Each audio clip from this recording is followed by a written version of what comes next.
नमस्कार। पुनः आप सभी लोगों का इस अवकाढ़ा चक्र नामक ग्रंथ में स्वागत करते हैं। आज बहुत ही सुंदर श्लोक हम सभी लोग जानेंगे, क्योंकि जो लोक व्यवहार में जो चैत्रादि मास कहे गए हैं उनका वैदिक नाम क्या होता है, इस श्लोक के माध्यम से हम सभी लोग जानेंगे। और जो कि इस छोटे से श्लोक में इन 12 नामों को बड़े ही सुंदर ढंग से पिरोया गया है। आइए देखते हैं।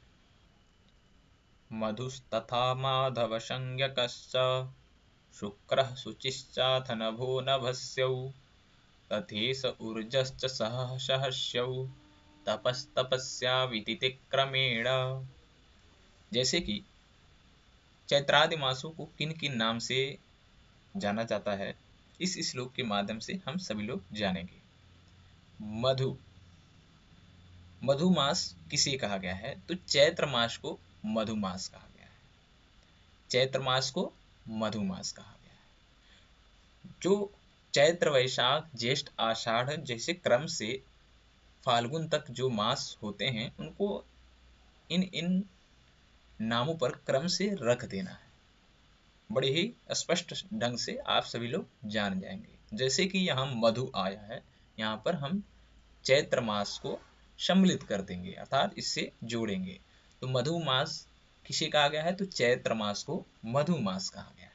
तथा आगे माधव, माधव अर्थात वैशाख मास को माधव मास भी कहा गया है, जो कि वैदिक नाम है। संज्ञकः, यह नाम दिया गया है। शुक्र, ज्येष्ठ मास को शुक्र मास भी कहा गया है। शुचि, आषाढ़ मास को शुचि मास कहा गया है। जैसे कि अभी मैंने बताया कि जो चैत्रादि मास हैं, चैत्र वैशाख ज्येष्ठ आषाढ़, जो जो नाम आए हैं, जैसे मधु आया, यहाँ पे चैत्र मास रखा गया। चैत्र के बाद वैशाख मास आता है, तो वैशाख मास को आगे वाले नाम पर रखेंगे। तो माधव अर्थात वैशाख मास को माधव मास भी कहा गया है। उसके बाद से शुक्र, शुक्र मास किसे कहा गया है? तो वैशाख के बाद से आता है ज्येष्ठ, ज्येष्ठ मास को शुक्र मास भी कहा गया है। ज्येष्ठ के बाद से कौन सा मास आता है? तो आषाढ़ आता है। आषाढ़ मास को शुचि नाम से भी जाना जाता है। आगे देखते हैं कि नभः, नभ मास किसे कहा गया है? तो श्रावण मास को नभ मास भी कहा गया है। नभस्य, नभस्य अर्थात भाद्रपद मास को नभस्य मास भी कहा गया है। इस प्रकार से हम सभी लोगों ने 6 मासों के नाम को, जो षड मास के नाम हैं, उन षड मासों के नाम को जाना। आगे षड मासों के नाम देखेंगे। तथा इस, तथा इस मास किसे कहा गया है? तो आश्विन मास को इस मास भी कहा गया है। ऊर्जः, कार्तिक मास को ऊर्ज मास भी कहा गया है। सहः, मार्गशीर्ष, कार्तिक के बाद मार्गशीर्ष मास आता है, तो सह मास मार्गशीर्ष को कहते हैं। सहस्य, सहस्य अर्थात पौष मास को सहस्य मास भी कहा जाता है। मार्गशीर्ष के बाद पौष मास आता है, जिसको सहस्य मास भी कहा गया है। तपः, तपः अर्थात माघ मास को तप मास भी कहा गया है, जो कि वैदिक नाम है। तपस्य, तपस्य मास फाल्गुन मास को तपस्य मास भी कहा गया है। इस प्रकार से इतिते क्रमेण, इस प्रकार से जो चैत्रादि मास हैं, चैत्र वैशाख ज्येष्ठ आषाढ़ श्रावण आदि जो फाल्गुन तक जो 12 मास कहे गए हैं, उनको क्रम से इन इन नामों पर रखेंगे तो आपको बहुत ही सुगम और सरल विधि से इनका अर्थ आपको ज्ञात हो जाएगा। आगे एक चार्ट के माध्यम से हम सभी लोग विचार करेंगे। आइए देखते हैं। तो जैसे कि जो वैदिक नाम है, जैसे मधु, माधव, शुक्र, शुचि, नभ, नभस्य, ईश, ऊर्ज, सह, सहस्य, तप, तपस्य, ये 12 नाम जो कि वैदिक नाम है। इन मासों के जो लौकिक जो प्रचलित नाम है, जो कि व्यावहारिक है, इन मासों को देखते हैं।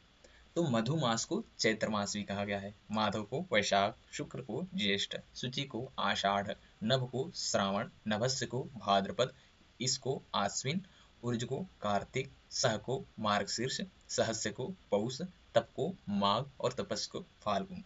जैसे कि कुछ अपवाद नाम ग्रामीण क्षेत्रों में या कुछ जो पुराने व्यक्ति होते हैं, वे लोग श्रावण मास को सावन भी कहते हैं, भाद्रपद मास को भादो कहते हैं, और आश्विन मास को कुवार भी कहते हैं, और मार्गशीर्ष मास को अघन कहते हैं। इस प्रकार से यह 12 नाम जो कि व्यवहार में लिए जाते हैं और लोक में प्रचलित भी है, इन नामों को जानना चाहिए।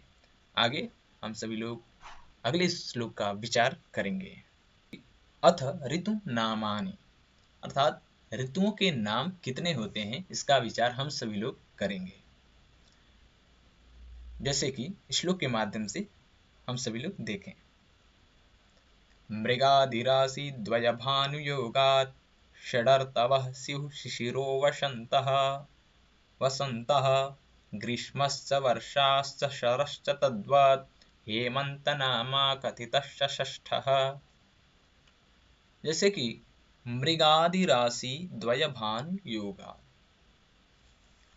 मृग, मृग माने होता है मकर। जैसे कि जो राशियां होती हैं, राशियां हमारी 12 राशियां होती हैं, जो कि 12 राशियों के माध्यम से ही सभी इस ब्रह्मांड का विचार आप कर सकते हैं। ज्योतिष शास्त्र में यह बड़ी ही सुंदर और सरल तरीके से इसका ज्ञान होता है, जो कि सूर्य का भ्रमण काल 12 राशियों में ही होता है।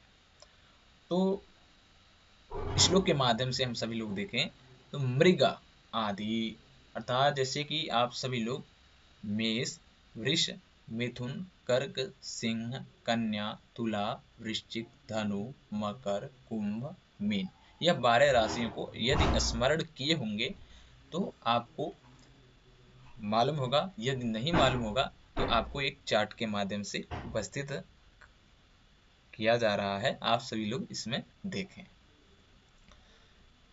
जो कि ये हमारे 12 राशियां हैं।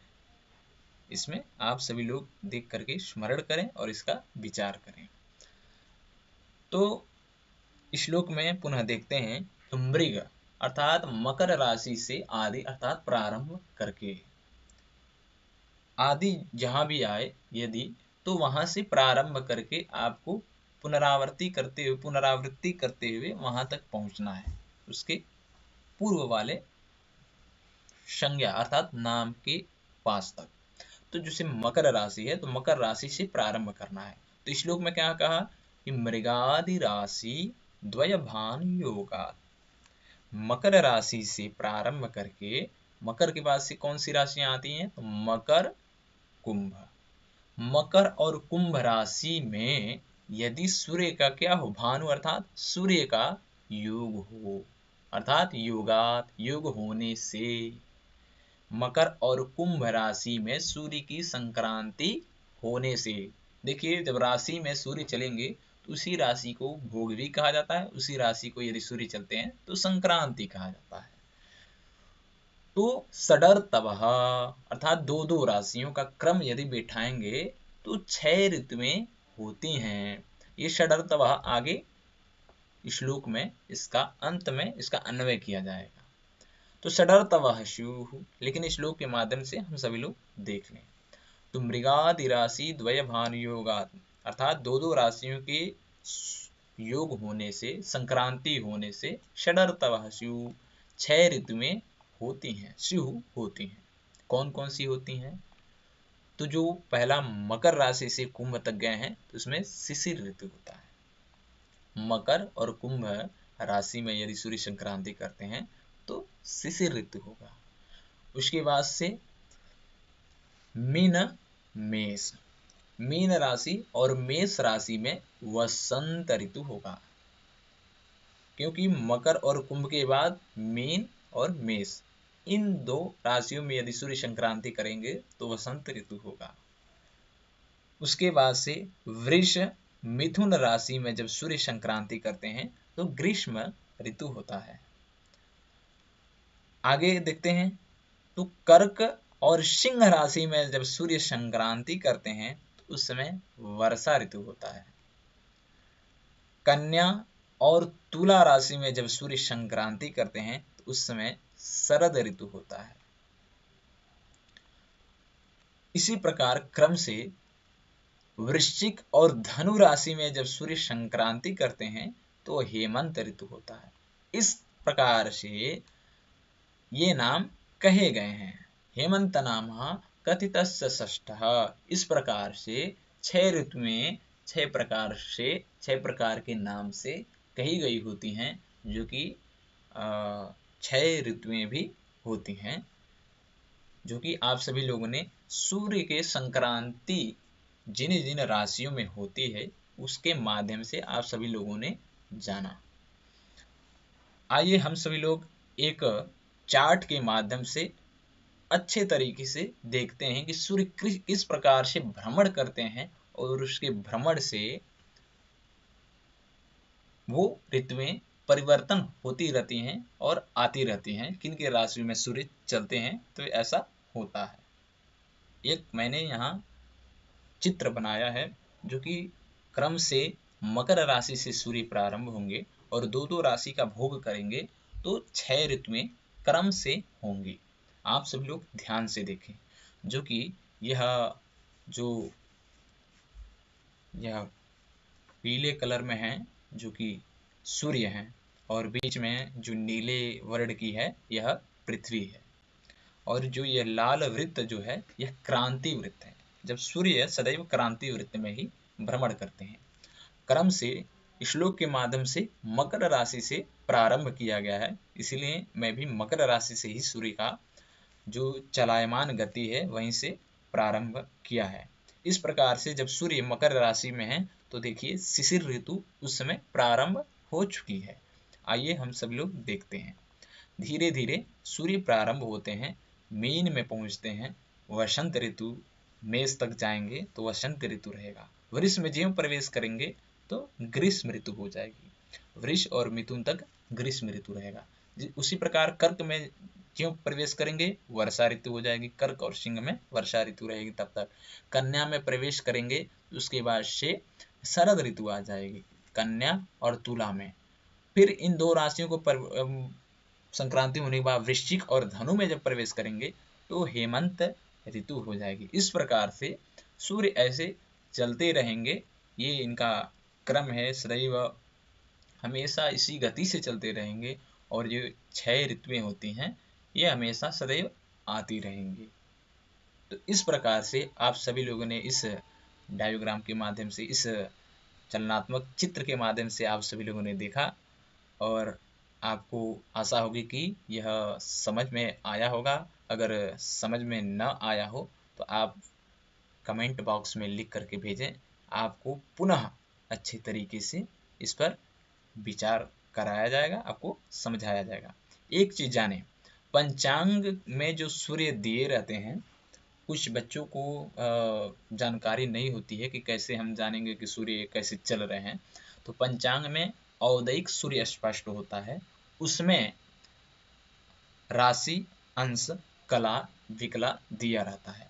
तो वर्तमान में जो राशि, जैसे कि इस समय जो राशि चल रही होगी उसके माध्यम से हम सभी लोग ऋतु का विचार करेंगे। इस श्लोक के माध्यम से आप सभी लोग विचार कर सकते हैं कि जैसे कि इस समय वृश्चिक राशि में सूर्य है, वृश्चिक राशि में सूर्य है तो हेमंत ऋतु, जैसे कि दिसंबर चल रहा है, दिसंबर का आज 10 तारीख है, तो वृश्चिक राशि पे सूर्य है जिससे कि हेमंत ऋतु चल रहा है। आप सभी लोग पंचांग में देखेंगे तो अवश्य ही हेमंत ऋतु आपको दिखाएगा। इसी प्रकार से धनु आएगा हेमंत ही रहेगा। 2 राशि तक यह रहते हैं। जब 2 माने सूर्य की 2 संक्रांति तक एक ऋतु रहता है। इस प्रकार से 12 राशि हैं, 2-2 राशियों को मिला करके 6 ऋतुएं हैं। और ना समझ में आए तो कमेंट बॉक्स में अवश्य अपनी राय को भेजें। जिस प्रकार से संकोच ना करें। अगर कुछ कमी होगी तो इसको अवश्य ही अच्छे तरीके से और सुगम रीति से आपको समझाया जाएगा। तब तक के लिए नमस्कार।